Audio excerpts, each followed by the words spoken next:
안녕하세요. 어디 가서 아는 척 좀 하기 위해 공부하는 허석사입니다. 희귀 유전 질환의 경우 희귀라는 단어에서 알 수 있듯이 질환별 환자 수가 매우 적습니다. 우리나라의 경우 질환당 환자 수가 50여 명에 불과하죠. 그렇다 보니 질환에 대한 정보가 부족해서 치료제 개발이 늦어지기도 하고, 환자 수가 적다 보니 개발 비용 대비 수익성이 낮기 때문에 제약사들이 쉽사리 개발에 뛰어들지 못하기도 하죠. 개발이 되었다 하더라도 높은 비용으로 인해 환자들의 접근성이 현저히 낮기도 합니다.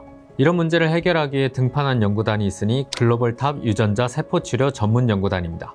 오늘은 유전자 치료의 과거, 현재, 미래에 대해 아는 척 해보겠습니다. 우선 유전자에 대해 알아보면 유전자는 DNA로 구성된 유전 정보 단위라 할 수 있습니다. 좀 더 자세히 말하자면 세포의 생명 현상을 유지하고 특정 기능을 수행하는 데 필요한 모든 단백질을 만들도록 명령 체제를 지시, 전달하는 화학적 정보 단위이죠. 당과 염기, 인산으로 구성되어 있는 DNA는 염기의 종류에 따라서 아데닌, 티민, 구아닌, 시토신으로 나뉘게 됩니다. 컴퓨터가 0과 1, 이진법으로 정보를 처리하듯 생명체는 A, T, G, C로 생체 정보를 나타내는 것이죠. 그리고 이 정보들은 일정한 규칙 하에 염기가 쌍을 이루어 결합된 이중나선 구조를 이루고 있습니다. 이 염기가 어떻게 배열되는가에 따라 유전자의 기능이 결정되죠. 그래서 DNA를 생명의 설계도라고 부르기도 합니다. DNA는 인체를 구성하는 기본 단위인 세포의 핵 내에 존재합니다. 핵이 없는 성숙 적혈구 세포를 제외하고 모든 세포는 동일한 DNA를 가지고 있죠. 그리고 각 세포는 30억 쌍의 염기 서열로 구성된 DNA로 이루어진 23쌍의 46개의 염색체를 가지고 있죠. 23쌍 중 22쌍은 상염색체이고 한 쌍은 성염색체입니다. 한 세트는 모계로부터, 한 세트는 부계로부터 물려받죠. DNA에 담겨있는 모든 정보가 단백질 생성에 관여하진 않습니다. 단백질 생성에 필요한 정보를 담고 있는 엑소는 DNA에서 1~2% 정도만 있고, 대부분을 차지하는 인트론은 직접적으로 단백질이 되지는 않지만 단백질 전사를 시작하도록 하는 등 유전자 조절에 관여하죠. DNA에서 단백질이 생성되는 과정을 살펴보면 DNA 이중나선 중 한 가닥의 유전 정보가 메신저 RNA, mRNA로 전달됩니다.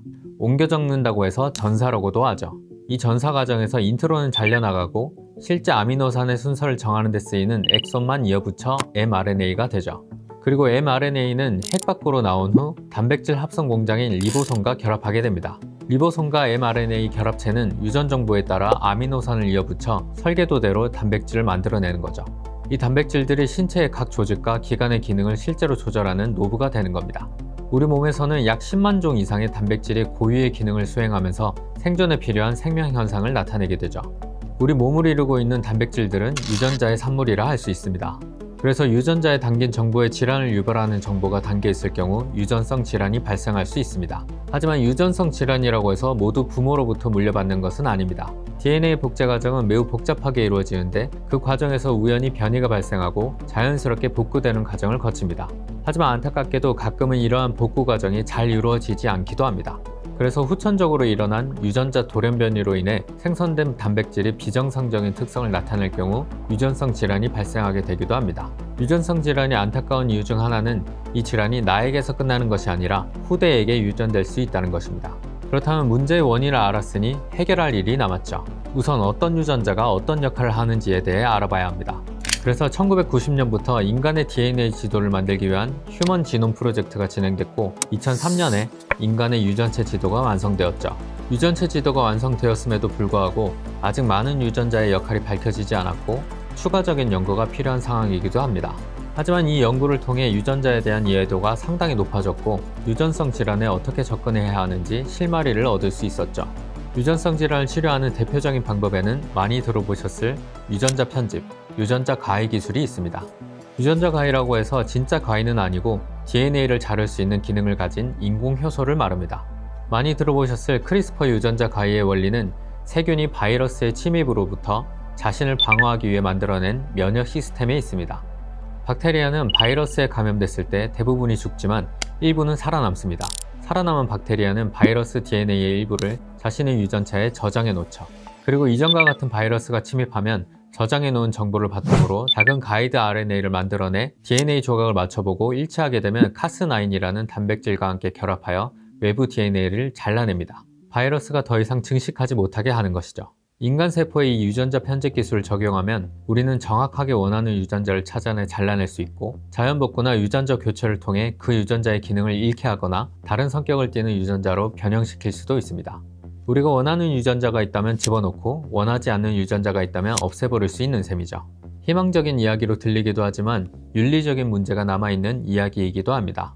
2018년에 에이즈를 유발하는 HIV 바이러스 감염을 막기 위해 유전자를 편집한 쌍둥이를 탄생시킨 중국의 과학자는 전 세계 과학자들의 비판을 받았습니다.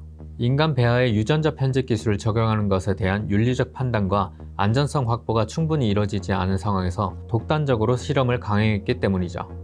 허젠쿠이 박사는 의사 자격증 없이 배아 유전자 편집과 생식 의료 행위를 한 혐의로 3년간의 징역을 선고받았고 2023년에 형기를 마치고 출소했습니다.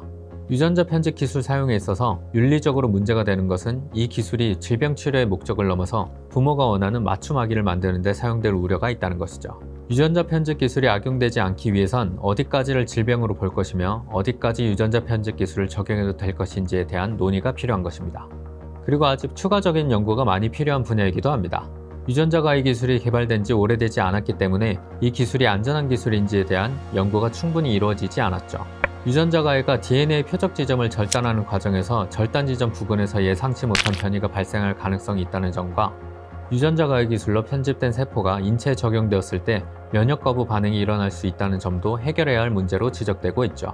이러한 문제를 해결하기 위해 한국생명공학연구원에서 보다 안전하고 정교한 차세대 유전자 가해를 연구하고 있기도 합니다. 유전성 질환 치료의 또 다른 방법에는 유전자 치료, 진 테라피가 있습니다. 유전자 치료에는 크게 세 가지 방법이 있습니다. 난자나 정자 또는 초기 배아의 유전자를 변화시키는 생식세포 치료와 비생식세포를 대상으로 하는 체세포 치료, 자기 재생 능력을 갖는 줄기세포를 활용한 줄기세포 유전자 치료가 있죠. 생식세포 치료는 다음 세대에 영향을 미칠 수 있는 기술이라 논쟁이 많은 반면 체세포 치료는 치료를 받는 사람에게만 영향을 미치고 다음 세대로 전달되지 않아 논쟁이 상대적으로 적은 편입니다. 2023년에는 미국 FDA가 세계 최초의 유전자 편집 치료제를 승인하기도 했죠. 앞으로 더 많은 유전자 치료제가 개발되고 승인될 것으로 보고 있습니다. 체세포 치료 방식에도 크게 엑스비보, 인비보 두 가지 방식이 있습니다. 엑스비보 방식은 사람의 몸에서 질환 관련 체세포를 빼내 치료 유전자를 전달한 후 다시 환자 체내에 투여하여 그 세포가 치료 유전자를 발현해 병을 치료하는 방식입니다. 인비보 방식은 병을 치료하는 유전자 정보를 담은 DNA를 유전자 전달체에 삽입하고 체내에 투여하게 되면 이것이 환자의 세포에 들어가 치료 유전자를 발현하여 병을 치료하는 원리입니다. 엑스비보 방식의 경우 목표 이외의 장기나 조직이 무작위하게 반응하여 생기는 오프타겟 효과를 줄일 수 있다는 장점이 있는 반면 몸 안의 유전자를 근본적으로 치료할 수 없다는 제한점이 있죠. 인비보 방식의 경우 목표하지 않는 장기나 조직과 반응하는 오프타겟 효과가 발생해 치료제 전달이 되지 않을 수 있다는 단점이 있지만 세포 추출, 형질 변환, 배양 등 체해 조작이 필요하지 않아 시간과 비용을 줄일 수 있다는 장점이 있습니다. 하지만 체세포 치료의 경우 치료 효과가 오래가지 않아 주기적으로 치료를 받아야 하는 단점이 있습니다. 반면 자기재생 능력과 다양한 세포로 분화할 수 있는 다분화능을 가진 줄기세포를 활용한 유전자 치료의 경우 다양한 조직과 장기재생, 복구에 활용할 수 있고 세포가 오랜 시간 체내에 남아있는다는 장점이 있어 줄기세포 유전자 치료 기술도 활발히 연구되고 있습니다. 현재까지 확인된 희귀 난치 질환은 약 8,000개로 그중 80%가 유전적 요인에 의한 것이며 95%는 근본적인 치료법이 없는 상황이라고 합니다. 질환당 평균 환자 수가 50여 명에 불과하다 보니 치료제 개발도 더디게 진행되고 있죠. 치료제가 개발되었더라도 그 비용이 천문학적인 수준입니다. 보통 신약을 개발하는 데 드는 시간이 10년에서 15년이고 비용은 100억에서 많게는 2조까지 드는 것으로 보고 있습니다. 이만큼 비용과 시간을 들였다고 해서 신약이 꼭 개발되는 것도 아닙니다.